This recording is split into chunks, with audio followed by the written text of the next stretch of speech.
लाली की मामी चंपा और उसकी बेटी चमेली दोनों लाली को बिल्कुल पसंद नहीं करते थे। उनकी नज़र में लाली की अहमियत एक नौकरानी से ज्यादा नहीं थी। दोनों ने नौकरानी का खर्चा बचाने के लिए लाली को घर पर रखा था। फिर एक दिन चंपा अपनी बेटी चमेली के लिए एक नया स्कूटर खरीद कर ले आती है। फिर अगले दिन चमेली स्कूटर पर बैठकर कॉलेज के लिए निकल जाती है।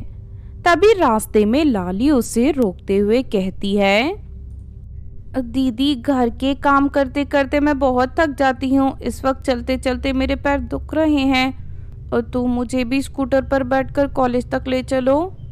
चिंता मत कर, मैं अभी तुझे कॉलेज पहुँचा दूंगी।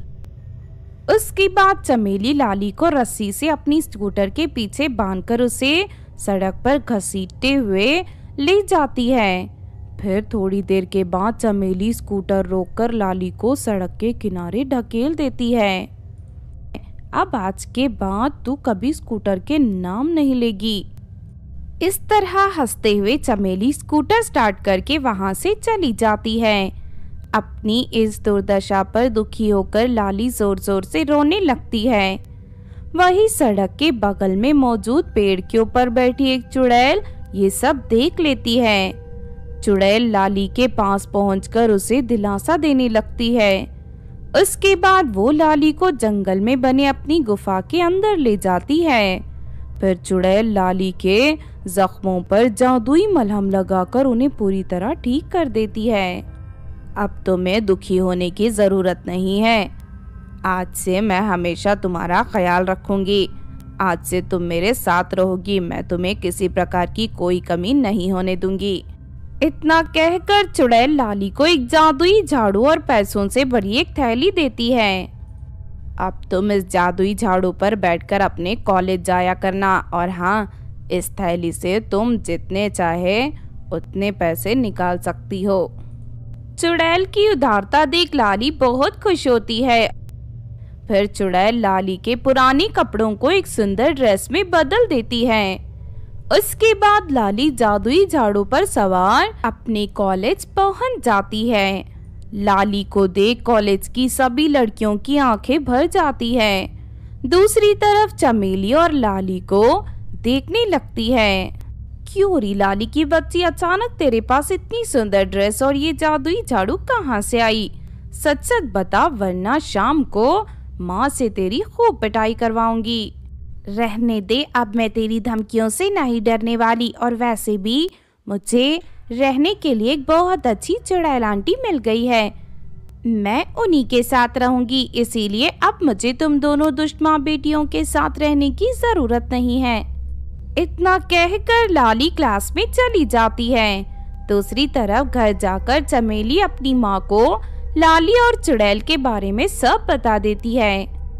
लगता है उस चुड़ैल के पास बहुत सारी जादुई चीजें हैं और ढेर सारा खजाना है। हमें किसी भी तरह चुड़ैल को मारकर उसके सारी दौलत पर कब्जा करना होगा।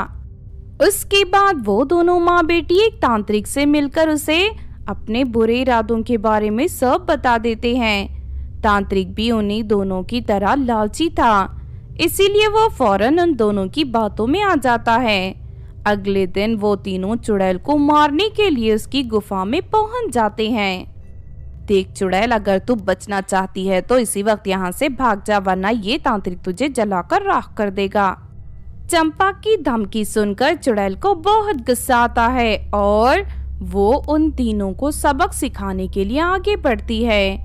लेकिन तभी तांत्रिक चुड़ैल को एक कांच के गोले में कैद कर देता है। इस चुड़ैल को इसी कांच के गोले के अंदर जलाकर मार दो, उसके बाद इसकी सारी दौलत लेकर हम यहाँ से भाग जाएंगे।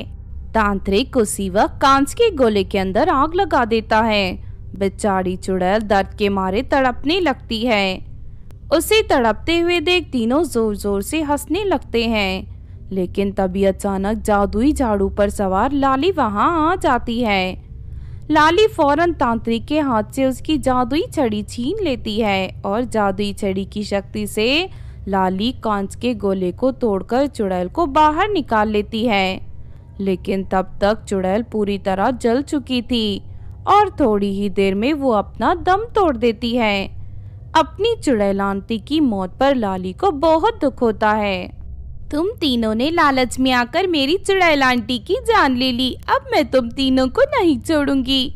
उसके बाद लाली जादुई छड़ी घुमाकर उन तीनों के ऊपर ढेर सारे तीर बरसाने लगती है। देखते ही देखते तीनों बुरी तरह घायल होकर जमीन पर गिर पड़ते हैं। तभी वहां ढेर सारी चील कौवे आकर उनके शरीर को नोच नोच कर खाने लगते हैं। थोड़ी ही देर में वो तीनों दर्द से तड़पते हुए मर जाते हैं। इस तरह लाली अपनी चुड़ैल आंटी की मौत का बदला ले लेती है। एक दिन कंचन अपनी सहेलियों के साथ जंगल में लकड़ियां काट रही थी। हमें लकड़ियां काटते हुए बहुत देर हो गई है, देखो अंधेरा भी होने वाला है, चलो जल्दी से यहाँ से चलते हैं। मैंने सुना है कि अंधेरा होते ही बादलों पर रहने वाली दुष्ट चुड़ैल जंगल में आकर लोगों को पकड़ लेती है। हाँ, मेरी माँ भी कल मुझसे यही कह रही थी, चलो यहाँ से निकलते हैं।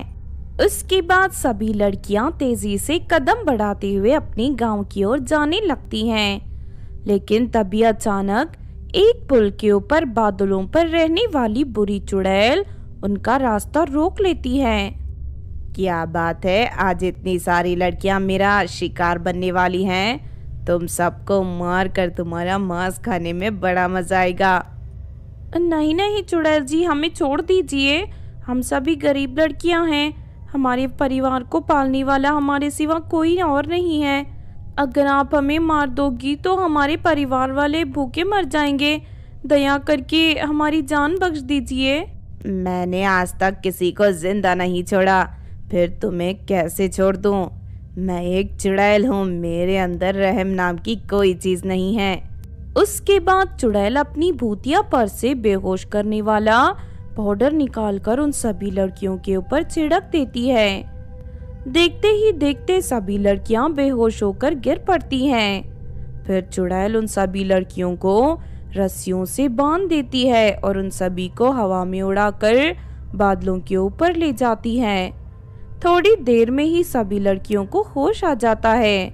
उसके बाद चुड़ैल उन सभी लड़कियों को वहां मौजूद एक बड़े से कढ़ाई के अंदर डाल देती है और अगले ही पल उन सभी लड़कियों को जोरदार बिजली के झटके लगने लगते हैं। सभी लड़कियां दर्द के मारे झटपटाने लगती हैं। ये देख चुड़ैल को बड़ा मजा आता है। थोड़ी देर में उन सभी लड़कियों की मौत हो जाती है। उसके बाद चुड़ैल उन सभी का मांस खाकर उनकी हड्डियां जमीन की ओर फेंक देती है। इस तरह एक दिन कोमल परी पृथ्वी पर रहने वाली अपनी सहेली सुधा से मिलने आती है। वो दोनों सहेलियां नदी किनारे बैठकर बातें कर रहे थे। तभी आसमान में उड़ रही चुड़ैल की नजर उन दोनों पर पड़ती है। कोमल परी को देख चुड़ैल खुश हो जाती है। अरे वाह, ये तो एक परी है, आज तक मैंने कभी परी का मांस नहीं खाया। आज मैं इसे पकड़कर अपने साथ ले जाऊंगी और इसके बाद इसे मार कर मजे से इसका मांस खाऊंगी। फिर चुड़ैल उन दोनों के पास पहुंचकर कोमल परी को रस्सियों में जकड़ देती है। अपनी सहेली को मुसीबत में देख सुधा पास में पड़े डंडे से चुड़ैल पर हमला कर देती है, लेकिन चुड़ैल उसे मुक्का मारकर जमीन पर गिरा देती है और कोमल परी को हवा में उड़ाकर बादलों के ऊपर ले जाती है। अरे नहीं, बादल वाली चुड़ैल तो मेरी सहेली को पकड़कर ले गई, अब मैं क्या करूं? मुझे किसी भी तरह अपनी सहेली को बचाना होगा, वरना वो दुष्ट चुड़ैल उसे मारकर खा जाएगी। तभी सुधा कोमल परी की माँ को फोन लगाकर वहाँ घटी सारी घटना बता देती है। कोमल परी की माँ एक बहुत शक्तिशाली परी थी। अपनी बेटी को बचाने के लिए वो फौरन अपनी जादुई कालीन पर सवार होकर बादलों के ऊपर पहुंच जाती है। मेरी बेटी को छोड़ दे चुड़ैल, वरना मैं तुझे जान से मार दूंगी। तू अपनी बेटी को बचाने नहीं बल्कि खुद मरने आई है मेरे हाथों से, और मेरे हाथों से आज तक कोई नहीं बच पाया। अब तेरी बेटी के साथ साथ मैं तुझे भी मार कर खा जाऊंगी।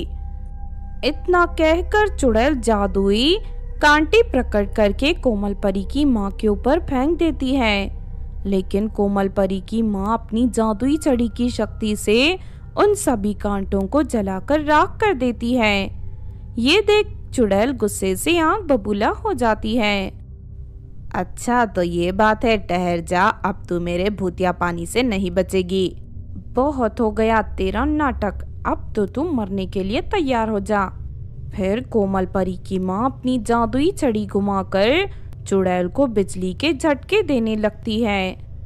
हाय मर गई रे, ये तो बहुत ही खतरनाक बिजली के झटके हैं, मुझे बहुत दर्द हो रहा है, मुझसे बर्दाश्त नहीं हो रहा, मुझे छोड़ दो। तभी चुड़ैल के शरीर में आग लग जाती है और देखते ही देखते उसका सारा शरीर जलकर राख हो जाता है। इस तरह उस बुरी चुड़ैल का अंत हो जाता है। उसके बाद कोमल परी अपनी माँ के साथ वापस परिदेश लौट जाती है।